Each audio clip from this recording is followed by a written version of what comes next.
Yo, welcome 369 to another video. Today I want to introduce you all to the thinking pillar. I introduce you all to the coach, then to the psychology pillar. Now we are at the thinking pillar, and I never really said this, but every pillar is for me 2 months of the year. And now I'm going to quickly try to sum up the thinking pillar. This is going to be a little bit of a rant here because I don't really have notes. I'm trying to figure it out while I'm talking. So first of all, thinking is the activity of considering something in your mind without necessarily accepting it.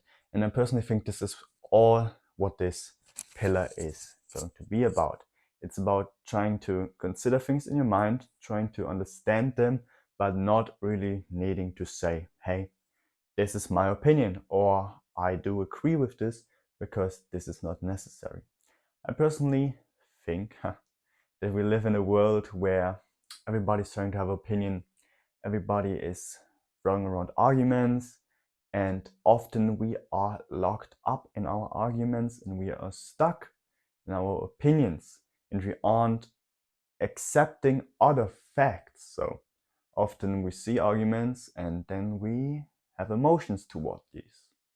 And when we have emotions toward certain things, as long as they are not good emotions, we are often not accepting or considering these things. So I want to give you a clearer example because I'm running around in a circle currently. Let me make it clearer, and for example, I am saying that TikTok is the worst thing in the world. And you are watching TikTok all the time and you love TikTok and you have so many pleasant emotions toward this. When I'm coming now around and saying TikTok is the worst, you're like, yeah, but I really love TikTok and you can't be right because there's so many positive emotions toward it. What I want to be able to reach here with this current thinking month, next year there are going to be new thinking months, of course.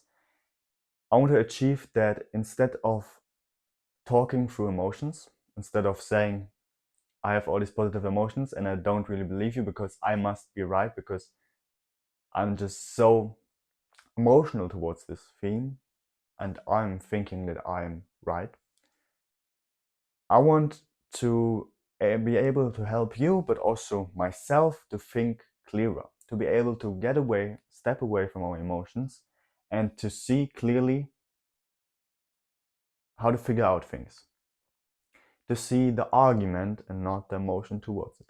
Because it can also be that we argue with someone and they have really good points, but they bring it over with so much emotionality, or we are just really emotional and then we just miss the points and then we don't have the clear outcome, clear conversation, and it's all just a mess. Because my goal is also to make the world a better place where people actually understand themselves and others in order to help themselves and others, and their thinking clearly is just really necessary. I hope you understand my quick rant here. You will also find a more clearer option as text form on my Patreon. It's totally free, so check it out. Until then, leave a like, subscribe. We're going to see each other in the first thinking video on Thursday.